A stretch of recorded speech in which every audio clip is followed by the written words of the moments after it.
فجاءني رجل يعني في العقد الخامس من عمره، شعره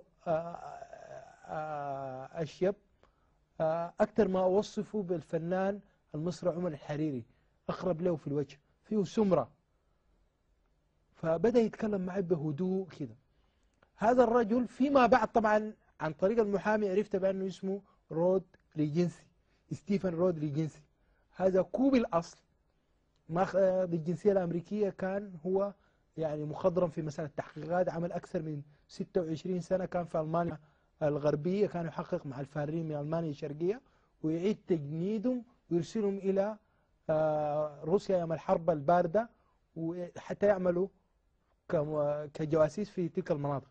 هذا الرجل بدأ يتكلم معي وقال لي شوف، يعني في حياة الإنسان تيار إذا استغله الإنسان يعني يقوده إلى الغنى والعيش الوثير وهكذا، وإذا ما استغلت الفرصة دي حتعيش في نكد وتعيش في الظلال طول حياتك، ولا بد أن تستفيد من الفرص، والفرصة بتجيك مرة واحدة.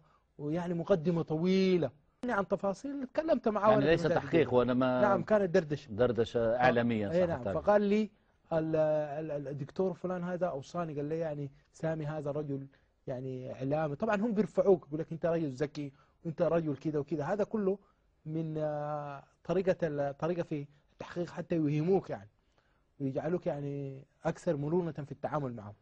المهم الشاهد الرجل هذا قال لي يعني أنا أريد أن أقدم لك عرض بالواضح. قال لي شوف، لك يا سامي جواز سفر أمريكي، ولأسرتك لزوجتك ولابنك، ولكم بيت في أمريكا، فيلا موجودة بحديقتها بكل شيء، ولك سيارة، ولك مبلغ من المال في البنك. هذا المبلغ لا أقول لك 1000 ولا مليون ولا مليونين، ينبني على حسب عملك المبلغ هذا، لكن أنت العلاج ولزوجتك ولابنك الدراسة حتى ما يكمل الجامعة، هذا كله موجود في العقد. هذا موجود في العقد. ايش العقد وايش مقابل ماذا؟ مقابل ماذا؟ قال لي مقابل العمل معنا، تعمل معنا نحن نعطيك هذا الشيء، انت تخرج من هنا بطل. معنا من؟ معنا عرفت انه هي. فانا سالته قلت له يعني سالته نفس السؤال هذا، انتم مين؟ يعني اعمل مع من؟ هذا اعمل ايش يعني؟ انا انسان صحفي. قال لا حتعمل صحفي في مجالك. قلت ايش اعمل بالضبط؟ قال شوف، نحن الاستخبارات الامريكيه، ونحن عملنا يشابه العمل الدبلوماسي، نحن نمنع من الجريمة قبل حدوثها بطريقة دبلوماسية، فأنت تساعدنا في هذا الأمر. يعني الراتب والبيت والكذا وكذا مقابل أن تعود إلى الجزيرة وتعمل معنا. بالضبط كده. يعني تعود للعمل معنا. صحفي. هو قال لي تعمل صحفي. قال لي عندما تخرج من هنا، قال لي طبعا قبل أن تخرج سندخلك دورات تتقن العمل الصحفي تماما. قال لي مثلا زي أبو زبيدة. أبو زبيدة أنت لما تخرج زي مثلا، قال لي زي أبو زبيدة الشخصية بتاع أبو زبيدة، أنت عندما تخرج سيتصل بك ناس القاعدة وستذهب تعمل معه مقابلة. أنت حتمشي هناك وتشوف الغرفة الأكثر، يعني في غرفة كان يعني مانعينك ما أنك ما تخشها، الأشخاص اللي حوالينه. أبو زبيدة طريقة كلامه، قال لي نحن عندنا أجهزة نستطيع أن نتصنت عليهم ونسمعهم، لكن نحن نريد أشخاص حتى يعاينوا بعيونهم يقولوا لنا الصورة بصورة أكبر وتحلل الكلام وتحلل حركاته، فنحن نريدك هنا. نحن طريقة الاتصال بك. قلت له طيب وإذا قتلون؟ قال لا تخاف، نحن سنزرع فيك جهاز يحدد مكانك أي مكان تذهب فيه في العالم، سنوفر لك حماية لك ولأسرتك. طريقة الاتصال بينا ما حتتصل بينا مباشر عشان تضع نفسك في شبهات، سيكون هناك ناس يعملوا حواليك. انت حتعمل معنا في داخل الجزيرة، وستجد أشخاص داخل الجزيرة يساعدوك على عملك هذا. انت حتعمل معنا في داخل الجزيرة، وستجد أشخاص داخل الجزيرة يساعدوك على عملك هذا. انت حتعمل معنا في داخل الجزيرة، وستجد أشخاص داخل الجزيرة يساعدوك على عملك هذا.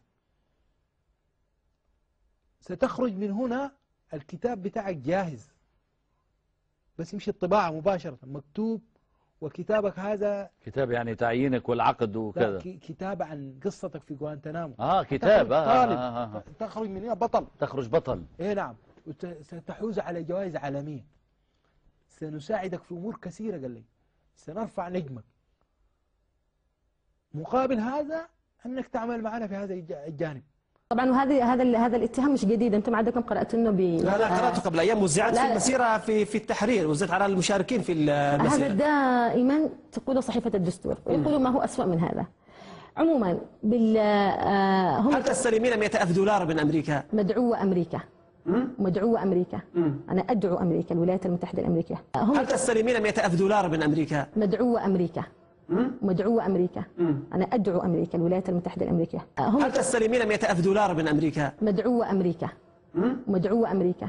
انا ادعو امريكا، الولايات المتحده الامريكيه، وادعو المجتمع الدولي، وادعو كل شركاء ومناضلين وانصار حريه التعبير وحقوق الانسان والمجتمع المدني بان يدعموا منظمات المجتمع المدني، وان يدعموا احرار العالم من اجل ان يسقطوا ديكتاتورياتهم وفساد الدكتاتوريات والفساد، ومن اجل الاصلاحات السياسيه في انا ادعو امريكا الى ما هو اكبر من هذا. طبعا هذا الكلام مش صحيح، هذا الكلام مش بس صحيح. حصلتي على شهاده هذا مرأة شجاعه من السفاره الامريكيه عام 2009. وحصلت كذلك على مع اني حصلت كذلك على في نفس العام في مراسلين بلا حدود تم تصنيفي ضمن سبع نساء كبار احدثا تغييرا في العالم ايضا. فيعني هذا تقدير من قبل اللي هو المجتمع الدولي. ستحوز على جوائز عالمية. سنساعدك في امور كثيرة. قال لي سنرفع نجمك، مقابل هذا انك تعمل معنا في هذا الجانب. حصلتي على شهاده مرأة شجاعه من السفاره الامريكيه عام 2009. وحصلت كذلك على مع اني حصلت كذلك على في نفس العام في مراسلين بلا حدود تم تصنيفي ضمن سبع نساء كبار احدثا تغييرا في العالم ايضا. فيعني هذا تقدير من قبل اللي هو المجتمع الدولي. ستحوز على جوائز عالمية. سنساعدك في امور كثيرة. قال لي سنرفع نجمك، مقابل هذا انك تعمل معنا في هذا الجانب.